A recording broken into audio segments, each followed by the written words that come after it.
কেমন আছো সবাই? চলে এলাম আবার একটি নতুন ভিডিও নিয়ে। আমার চ্যানেল মেল বং বেঙ্গলিয়ান মেল মানে তোমাদের সবাইকে স্বাগত জানাই। অনেকদিন ধরেই কমেন্ট বক্সে অনেকেই বলছিলে আমরা যে অ্যাপার্টমেন্টটায় থাকি তার একটা ট্যুর পোস্ট করার জন্য। তো আজকের ভিডিও সেই নিয়েই। আজকে আমরা আমাদের অ্যাপার্টমেন্টটা পুরোটাই তোমাদের ঘুরিয়ে দেখিয়েছি। দেখো তোমাদের কেমন লাগে। খুব বড় বিশাল কিছু ব্যাপার নয়, ছোটোখাটোর মধ্যে আমরা চেষ্টা করেছি যতটা সুন্দর করে রাখা যায় আর কি। দেখো তোমরা কমেন্ট বক্সে জানিও কিন্তু তোমাদের কেমন লাগলো। চলো তাহলে শুরু করা যাক। আমাদের এই বাড়ি খুব যে বড় তা কিন্তু নয়। আমাদের দুজনের ছোট্ট সংসার, আমাদের 2 কামরার একটা ফ্ল্যাট। এটাই হলো আমাদের মেন দরজা, আর দরজার পেছনে লাগানো হচ্ছে এই ছবিটা। দরজার পাশে শু র্যাকের উপরেই চাবি রাখার ব্যবস্থা, যাতে ঢুকতে বেরোতে খুব সুবিধা হয়। আর তার উপরে লাগানো হচ্ছে এই মিররটা। আয়নার মধ্যে একটা ছোট্ট তাক আছে, আর তার মধ্যে রাখা একটা রূপোর হাত রিকশো। আমার কলকাতার অফিসের ফেয়ারওয়েলে পাওয়া এই হাত রিকশো, এটাকে একদম চোখের সামনেই রেখেছি, খুব পছন্দের একটা গিফট। আর এ পাশটাই হলো আমাদের ডাইনিং অ্যান্ড লিভিং এরিয়া। বাঁ দিকে হচ্ছে আমাদের কফি কাউন্টার। 4 জনের বসা এই ছোট্ট ডাইনিং টেবিলটাই একদিকে রাখা আছে চেয়ার আর অন্যদিকে বেঞ্চ। ডাইনিং টেবিলের পরে নির্দিষ্ট খাঁজে ঢোকানো আছে ফ্রিজ, আর তার মধ্যে অজস্র ম্যাগনেট। ইন্ডিয়া এবং অস্ট্রেলিয়ায় যেসব জায়গায় আমরা বেড়াতে গেছি সেই সব জায়গা থেকে ম্যাগনেট এনে আমরা ফ্রিজে লাগিয়ে রেখেছি। এছাড়াও বন্ধু বান্ধবরা বিভিন্ন ছবি এঁকে দিলে সেটাকেও ম্যাগনেট বানিয়ে ফ্রিজের মধ্যেই রেখেছি। উপরের ছবিটা তোরসা, নিচের ছবিটা জয়দীপ এঁকেছে। এই হলো আমাদের কিচেন এরিয়া। যেহেতু লম্বাটে কিচেন এরিয়া, সেজন্য আমরা দুজন দাঁড়িয়ে বেশ ভালো করেই রান্না করতে পারি, খুব একটা অসুবিধে হয় না। আর উপরে স্টোরেজ, একটা ডিসেন্ট সাইজের সিঙ্ক রয়েছে, আর এই মাঝের জায়গাটায় আমরা খাবারের জন্য প্রেপ করি। আর আমাদের ইন্ডিয়ান রান্নার জন্য যেটা সব থেকে সুবিধাজনক ব্যাপার সেটা হলো গ্যাস। এখানে সব অ্যাপার্টমেন্টে গ্যাস থাকে না, আমাদেরটায় আছে। গ্যাসের ডান দিকে অত্যন্ত প্রয়োজনীয় 3 রকমের তেল, নুন, চিনি, জল গরম করার জন্য কেটল আর মিক্সার গ্রাইন্ডার। এই হলো কিচেনের মোটামুটি বাইরের অংশ। আর স্টোরেজগুলো আছে উপরের দিকটায়, যেমন এখানে চাল, ডাল, ওটস এই সব কিছু রাখা হয়। কিছু বড় বড় ড্রয়ার রয়েছে, তার মধ্যে কোনোটায় বাটি রাখি, আবার কোনোটায় মশলাপাতি রাখি। কোনো কোনো মশলার কৌটোতে নাম লেখা আছে, কিন্তু বাকিগুলোতে আর নাম লেখা হয়নি। এখানে রয়েছে আমাদের প্লেট, কাপ, গ্লাস এইসব। আর আমাদের এখানে ডিশওয়াশার আছে, সেই জন্য বাসনপত্র ধোয়ার তেমন অসুবিধে নেই। চলো এবার কফি কাউন্টারটা ঘুরিয়ে দেখাই। এটা আমাদের DIY প্রজেক্ট। তোমরা তো এতদিনে জেনেই গেছো আমি আর সৈকত আমরা দুজনেই কফি খেতে ভীষণ ভালোবাসি। তাই বাড়িতে একটা নয় 2টো কফির মেশিন আর বিভিন্ন রকমের কফি। আর বাঁদিকে এটা হচ্ছে ককটেল সেট। বাড়িতে কখনো কোনো পার্টি হলে আমরা ককটেল বানিয়ে বন্ধুদের খাওয়াই। আর শুধু বানালেই তো হবে না, সেটাকে তো সুন্দর করে সার্ভও করতে হবে, তাই এত সুন্দর সুন্দর গ্লাস। তোমাদের একটু আগে যেটা বলছিলাম, আমাদের এটা DIY প্রজেক্ট। তোমরা হয়তো ফিরে দেখা বলে যে ভিডিওটা আছে, সেখানে হয়তো দেখেছো আমরা কিভাবে এই পুরো জিনিসটাকে বানিয়েছিলাম। কিছু জিনিস কেনা, কিন্তু সেগুলোকে প্ল্যান করে কিভাবে বসালে দেখতে সুন্দর লাগবে, কোথায় কোনটা রাখবো, সেই সব প্ল্যানিং পুরো সেই ভিডিওতে আমি দেখিয়েছি। সেটা না দেখলে তোমরা একবার দেখে নিতে পারো। চলো এবার একটু লিভিং এরিয়াটা তোমাদের ঘুরে দেখাই। এই লিভিং এরিয়াতে রয়েছে একটা সোফা, একটা সেন্টার টেবিল আর একটা আর্মচেয়ার। সোফার পেছনে একটা মানানসই ক্যানভাস। আর এই চেয়ারটি হলো আমার সব থেকে বেশি পছন্দের জায়গা, আরাম করে বসতে খুব ভাল লাগে। সেন্টার টেবিলে একটা খেলাও রেখেছি, মাঝে মাঝে এটা খেলেও আমরা টাইম পাস করি।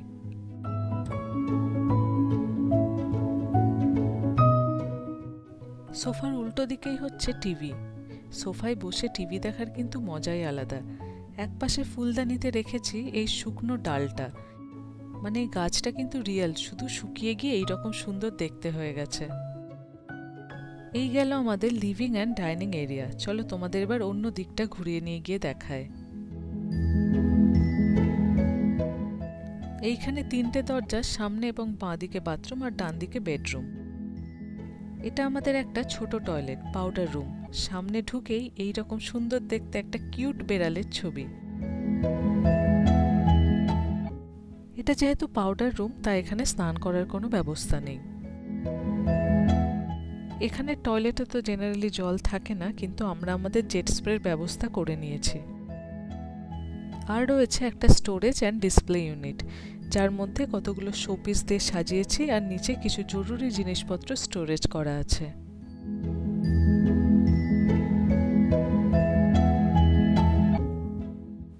আর এইটা হলো আমাদের মেন বাথরুম।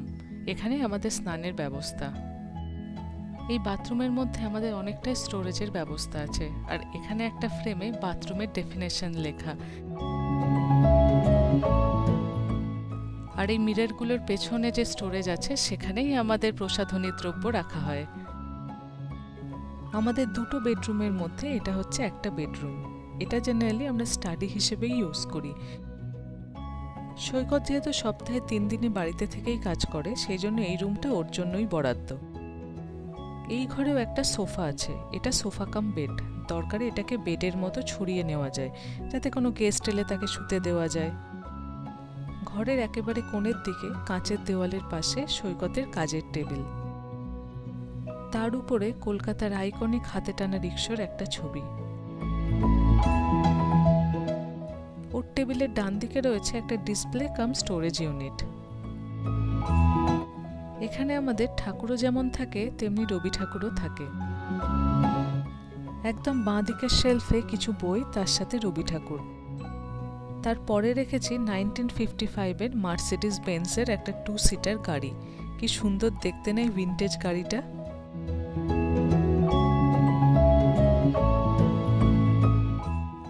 এরপরে রয়েছে আমার ভীষণ প্রিয় ঠাকুরেরা। এখানে তো কোনো ঠাকুর ঘর করার মতো জায়গা নেই, তাই এইটুকু ছোট্ট দুটো জায়গার মধ্যে যতটা সম্ভব সুন্দর করে সাজিয়ে রাখার চেষ্টা করেছে।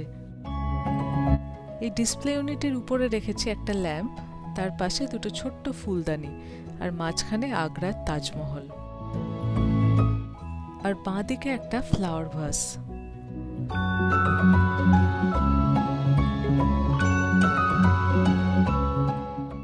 এই ডিসপ্লে ইউনিটটা আমরা তো দোকান থেকে কিনেছি, কিন্তু তাকে আমরা নিজেদের মতো করে কাস্টমাইজ করে নিয়েছি।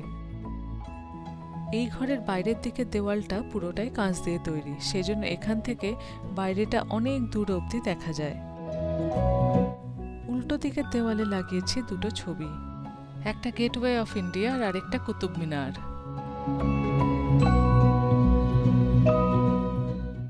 এছাড়াও ঘরে রয়েছে একটা এয়ার পিউরিফায়ার। মাঝে মাঝে যখন এখানে হে ফিভারের সিজন চলে, তখন এয়ার পিউরিফায়ার খুব কাজে আসে।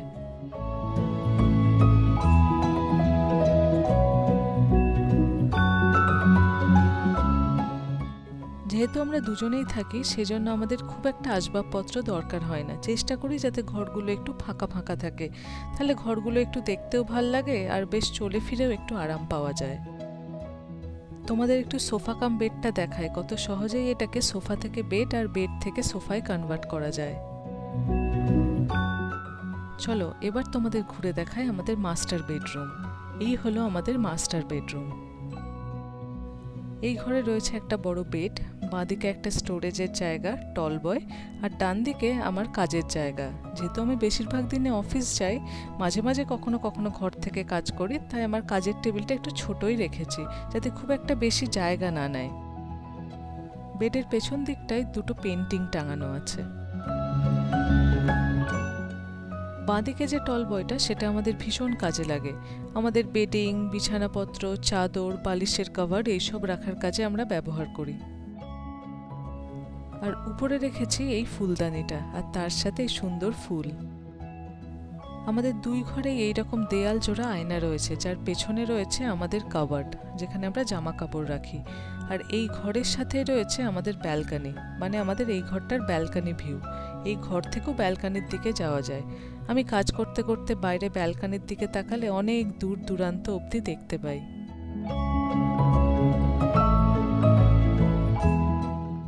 চলো তাহলে তোমাদের এবার ব্যালকানিটা ভালো করে ঘুরিয়ে আনি। বেডরুম থেকে যেমন ব্যালকনিতে যাওয়া যায় তেমনি লিভিং রুম থেকেও ব্যালকনিতে যাওয়া যায়। এই বাড়িটা আমাদের যে কারণে খুব পছন্দ হয়েছিল সেটা হচ্ছে ব্যালকনি। এত দূর অবধি ভিউ পাওয়া যায় যা এক কথায় অসাধারণ। এখন দেখো সানসেট হচ্ছে, চারপাশটা দেখতে কি দারুণ লাগছে না? আর একদম পাশ দিয়ে বয়ে গেছে ইয়ারা নদী, সেই জন্য এই জায়গাটি আমার আরও বেশি ভাল লাগে। সামনে ডান দিকে বাঁ দিকে অনেক দূর অবধি দেখা যায়। এই ব্যালকনিটা যখন আমরা সাজিয়েছিলাম তখন সেটাকে আমরা দুভাগে ভাগ করেছিলাম।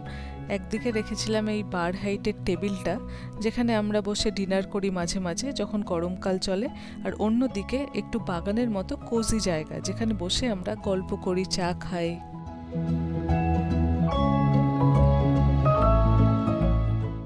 এখন যেহেতু সামার চলছে সেই জন্য গাছগুলো খুব ভালো করে বড় হচ্ছে। এখানে শীতকালে এত ঠান্ডা থাকে যে গাছগুলো প্রায় মড়ো মড়ো অবস্থা হয়। এই তুলসী গাছটা আমাদের প্রায় 2 বছর ধরে রয়েছে। ব্যালকনির আরামকে দাঁড়াইতে বসে এইরকম সানসেট দেখতে দেখতে এক কাপ চা কফি খেতে কিন্তু দারুণ লাগবে। আর মাঝে মাঝে যদি নদীতে এক একটা বোট চলে যায়। ব্যালকনিতে কোনো ইলেকট্রিক বাল্বের ব্যবস্থা নেই, সেই জন্য বিভিন্ন ধরনের মোমবাতি রেখেছি। শীতকালে তো ব্যালকনিটা সেইভাবে ব্যবহার করতে পারি না, এত ঠান্ডা থাকে। তবে গরমকালে সকাল থেকে সন্ধে আমরা বেশিরভাগ সময়টা বাড়িতে থাকলে ব্যালকনিতেই কাটাই। সকালে যখন প্রথম কফিটা বানাই তখন কফি গ্রাইন্ড করা থেকে শুরু করে আরামকে দাঁড়াইতে বসে কফি খাওয়া, এই পুরো ব্যাপারটা ব্যালকনিতে বসেই হয়।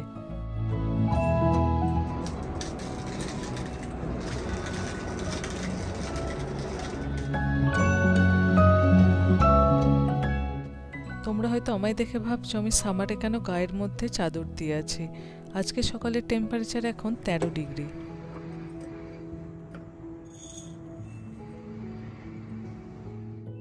যেদিন বাড়িতে থেকে অফিসের কাজ করি কিংবা ছুটির দিনে এইভাবে সকালবেলা কফি খেতে আমার কিন্তু দারুণ লাগে।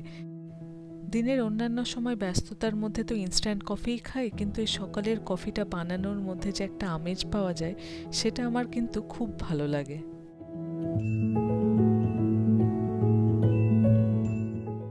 সকালের কফি তো হলো, দেখো আজকে আমাদের বিকেলের ডিনারটা কি আছে। বাইরের রোদ্দুর দেখে কিন্তু ঘাবড়ে যেও না, আমরা কিন্তু লাঞ্চ নয় ডিনারই করছি। এখন রাত্রির 8টা বাজে, কিন্তু সূর্য এখনো ডোবেনি, বাইরে এই রকম রোদ। আর সৈকত বানিয়েছে মশালা পনির আর তার সাথে নান। আজকের খাওয়াটা কিন্তু একেবারে জমে যাবে। ওয়েদার ভালো থাকলে আমরা মাঝে মাঝেই বাইরে বসে খাই, তাতে খাওয়ার টেস্ট যেন আরো বহুগুণে বেড়ে যায়, সামনে এত সুন্দর ভিউ দেখতে দেখতে।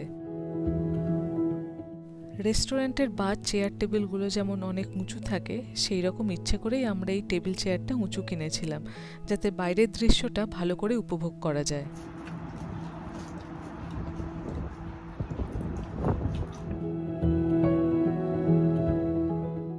খুব ভালো বানিয়েছে, মানে মশালা পনিরটা এত সুন্দর হয়েছে, আর এই নান দিয়ে খেতে কিন্তু অসাধারণ লাগছে। আজকে ওয়েদার ভালো বলে নদীতে অনেক বোটও চলছে। টিকিট কেটে যেমন বড় বোটের একটা সিটও বুক করা যায়, তেমনি একটা ছোট বোট পুরোটাই বুক করে নেওয়া যায় ভালো করে ঘোরার জন্য। বেশি রোদ থাকলে আমরা পর্দাটা টেনে রাখি, আর বিকেলের দিকে যখন রোদটা একেবারেই পড়ে যায় তখন পর্দাটা খুলে দিই। তাই লিভিং রুম থেকেও তখন বাইরের দৃশ্যটা এইভাবে দৃশ্যমান হয়। দূরে পোর্ট মেলবার্নের ক্রেনগুলো থেকে শুরু করে একদম দূরে সমুদ্র, সবকিছুই দেখা যায়। অফিস থেকে ফিরে সন্ধেবেলাগুলো কাটে আমাদের এই সোফা আর চেয়ারে বসে টিভি দেখতে দেখতে। আজকের মতো ভিডিও এই পর্যন্তই। আশা করছি তোমাদের ভালো লাগবে। তোমাদের ভালো লাগলে আমার ভিডিওটা একটা লাইক করে দিও, আর আমার চ্যানেল যদি তোমাদের ভালো লাগছে তাহলে প্লিজ সাবস্ক্রাইব করো। আর কমেন্ট বক্সে জানিও কিন্তু তোমাদের কি ভাল লাগলো, কেন ভাল লাগলো, এইসব ব্যাপারগুলো। আজ তাহলে আসি, খুব শিগগিরই দেখা হচ্ছে পরের ব্লগে। সবাই খুব ভালো থেকো, টাটা।